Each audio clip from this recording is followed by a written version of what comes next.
Well, good morning, everyone. I'm Warren Trent. I'm the Public Information Manager for the Arizona Department of Public Safety. The next voice you hear will be from Colonel Jeffrey Glover, Director of the Arizona Department of Public Safety, who's here to talk about the tragedy that occurred in Flagstaff. I know you have questions about the shooting from last night. The Colonel will be talking about the tragedy in Flagstaff. Once he's done, and after he takes a few questions from you, Sergeant Cameron Lee will come up and answer your questions regarding last night's incident.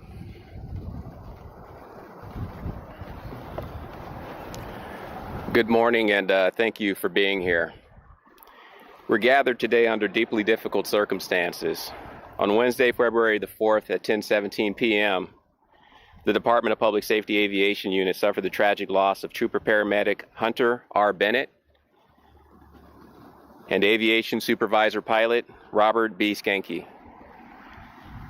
This was in our Bell 407 helicopter, Ranger 56, out of Western Air Rescue in Kingman, which was responding to an active shooter at the request of Flagstaff Police Department. The cause of the helicopter crash remains under active investigation by the NTSB. Multiple agencies, including DPS Major Incident Division, the FAA, and NTSB, are working to determine exactly what occurred. At this stage, it would be inappropriate and irresponsible to speculate. We are fully cooperating with investigators and committed to transparency as verified information becomes available. And what we can say with certainty is that the safety is always and will be our highest priority. The Ranger involved in this incident was last inspected on January 29th of 2026, and if any lessons emerge from this tragedy, we will take them seriously and act on them decisively, as safety is part of our culture. On behalf of the entire DPS family, I extend our deepest condolences to the families, friends, and colleagues of those that we lost. No words can adequately express the sorrow that we feel. These individuals were more than employees. They were teammates. They were mentors and trusted professionals who embody the public service and commitment to others. Please keep them and their families in your prayers. I want to now share about who these brave men were. Today we honor the lives, their service, and their positive impact that Robert and Hunter had on the department and on the community that they served, saving countless lives with their commitment to public service. Robert joined the Arizona Department of Public Safety as a helicopter pilot on May 8th, 2021, assigned to the Western Air Rescue. He was promoted to aviation supervisor on June 8th, 2024. Robert served in the U.S. Marine Corps from 1988 to 2010, retiring as a lieutenant colonel. His distinguished military career, including roles as a pilot in command, presidential support pilot, and operations safety officer. He was a highly decorated and completed advanced aviation safety training at the Naval Postgraduate School. After retiring from the Marines, he flew as an emergency medical services pilot for Air Methods Corporation in Kingman. By the time he joined DPS, he had logged over 5,100 flight hours. Robert earned a Master's of Administration and Leadership from Northern Arizona University and a Bachelor of Science in Electric Engineering Technology from Brigham Young University. He is survived by his wife, Tish, and their 4 children. Hunter began his career with the Arizona Department of Public Safety on June 11, 2022, as a cadet state trooper. He graduated from the Arizona Law Enforcement Academy Class 558, and on January 13, 2023, earning top honors in academics and physical fitness. He was assigned to the Highway Patrol Division, the Metro Bureau, Patrol Bureau, District 20 Night Watch, and later transferred in April of 2024 to Western Air Rescue in Kingman as a trooper-paramedic. In August 2025, he served as a recruiter before becoming a fully qualified DPS Air Rescue paramedic. Hunter was nationally certified as a paramedic and previously worked in the 911 system for American Medical Response. Born February 1st, 1998, in Hartford, Connecticut, He graduated magna cum laude from Arizona State University's Barrett Honors College with dual majors in business and criminal justice. On October 21st, 2024, Hunter married his high school sweetheart, Brianna, in Hawaii. We ask that their loved ones be given privacy and compassion during this profoundly painful time. And finally, I want to thank Governor Katie Hobbs, the Flagstaff Police Department, and Coconino County Sheriff's Office, and the Coconino County Attorney's Office for all of their support. Today we mourn and we remember and we recommit ourselves in honoring these lives through integrity, accountability, and continued service to our public. Thank you. And right now we'll take a few questions and be able to hopefully answer some of the questions that you may have that we might be able to answer right now.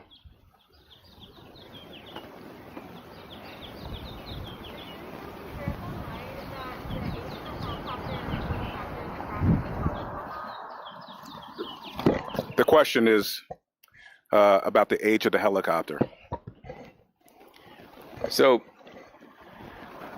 our helicopters, the Bell 407s and 429s, are not outdated aircrafts. They are regularly inspected and go through a very rigorous check. As I just mentioned, that particular aircraft went through a maintenance check just a few days prior to the crash.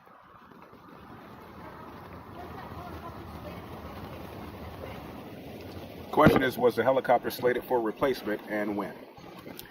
I don't have an answer to that question in terms of being slated for replacement.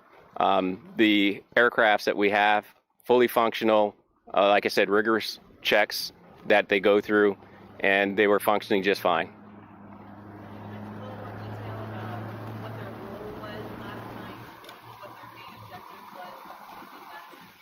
Question is, what was the role of Ranger during the situation in Flagstaff?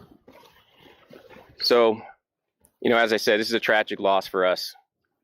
Their role in those helicopters is to be able to provide safety for those that are on the ground. They have a very specific and important function. They have the ability of being able to get eyes and ears up top, being able to visually see exactly what's going on, safely guide those officers in a way that keeps them safe in doing their job. And so they have a very important role when they are running their missions. And that was the role, as in every mission, that when a Ranger helicopter goes up, whether it's for air rescue and safety or being able to allow for the safe, essentially the safe response of a first responder to be able to go into a scene that's very active and hot. Is there any sort of suspicion that maybe it hit a drone or was struck by gunfire? Questions surrounding if it was struck by a drone or other matter.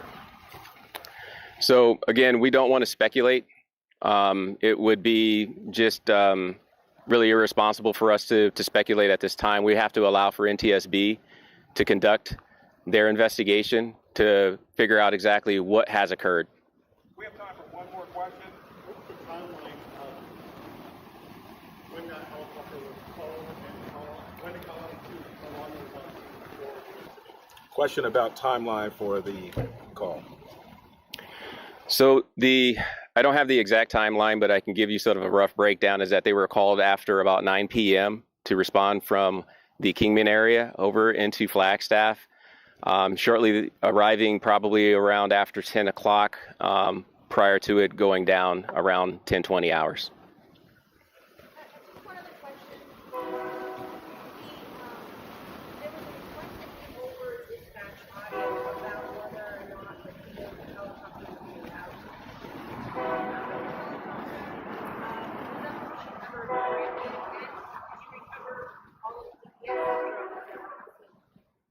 Question about gunfire again, and if we recovered the drones, and this will be his final statement. Just to address the question, there's no gunfire that was coming from the DPS helicopter. As far as the collection of any type of equipment that we may have had out at the scene. Everything was collected and being inventoried. Thank you. Sergeant Cameron Lee from the DPS Public Affairs Unit will be up here to answer your questions also about last night's incident that occurred.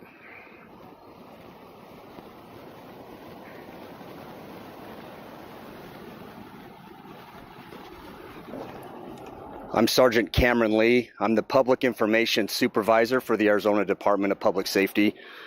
Before I get into the shooting last night, I do want to note that the information that the director provided today, including the biographies and the photos, will be on our website, so you guys can have the digital copies of those. We'll get those posted shortly. I'm going to address the shooting that happened last night. I want to start off by saying that in less than 24 hours, we almost lost another trooper. And I think that underscores the danger that our personnel are willing to put themselves in to keep our community safe. Yesterday on February 5th at February 5th at approximately 7:12 p.m., our department's SWAT team responded to the area of 2435 West Indian School Road to serve a high-risk search warrant. The suspect in question had a warrant, a grand jury warrant for weapons misconduct, as well as drug possession. It's important to note this is a high-risk search warrant because of the extensive criminal history of this suspect. The suspect, who we're not identifying at this time, is a 51-year-old male. As our troopers and our SWAT entered the entrance to the residence, there were two females that saw them come. They ran back to the residence and warned the suspect that they were coming. Almost immediately following, the suspect began to fire rounds at our SWAT officers. Our SWAT officers returned fire. During the exchange of gunfire, one of our SWAT sergeants was hit in the shoulder by a round, and he also was wounded in the bicep. So he took a round to his right shoulder and was wounded in his left bicep. I can't confirm whether his left bicep wound was a round or shrapnel. 3 other SWAT operators or troopers were also wounded as part of this shooting. It is suspected they were also hit by shrapnel. All 4 of our wounded troopers were treated and are home resting. We are grateful for the response of the Phoenix Police Department as well as the medical team that arrived to quickly assess and treat our wounded. The Phoenix Police Department is going to investigate this shooting. We will be working closely with them to release what information we can. The only other information that I can release at this time is our SWAT sergeant that was wounded has 21 years of service with the agency, many of those years being on our SWAT team. I can take a few questions and try and answer what I can, but again, this is still an active investigation by the Phoenix Police Department. Sergeant, I'm not going to mince words here. It feels as though over the last 48 hours, law enforcement in a way has been under attack. You have what happened in Flagstaff, a tragic situation. Phoenix police officer felt arrested, one in Chandler, one in Coolidge. This situation, is there a message you can give to the entire community about officer safety and interaction with law enforcement? I would go back to what I said at the beginning, that the men and women of law enforcement are willing, they stand ready, they signed up to protect the public over themselves. They're willing to put themselves in those situations. We have seen quite a few officer-involved shootings around the state. With that, I will say that part of our responsibility is dealing with that very small percentage of the public who wish to do harm or have malicious intent. And that is who we work with and deal with most of the time.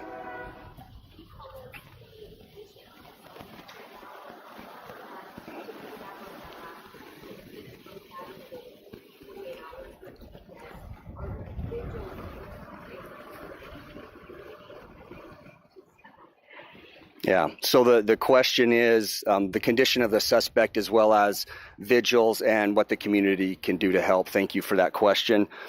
I don't know about the vigils.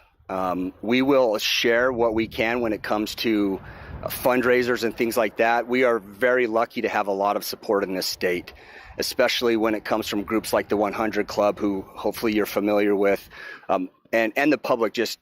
And we're so grateful for them. They're just ready and willing to stand up and support us. The condition of the suspect, he was also transported to the hospital. My understanding is he had some non-life-threatening injuries. At this time, I currently do not know his status. I will check with the Phoenix Police Department. Hopefully, we can provide an update.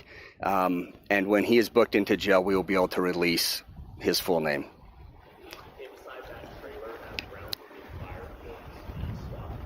Yeah, I don't want to jump ahead of the investigation, but my understanding is yes.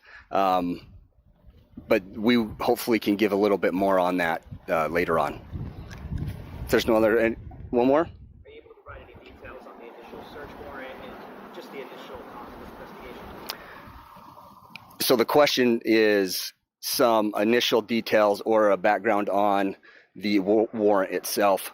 I can give you just a real brief, and I don't want to get too much into it because it was an investigation by our gang task force, and they are the ones that were able to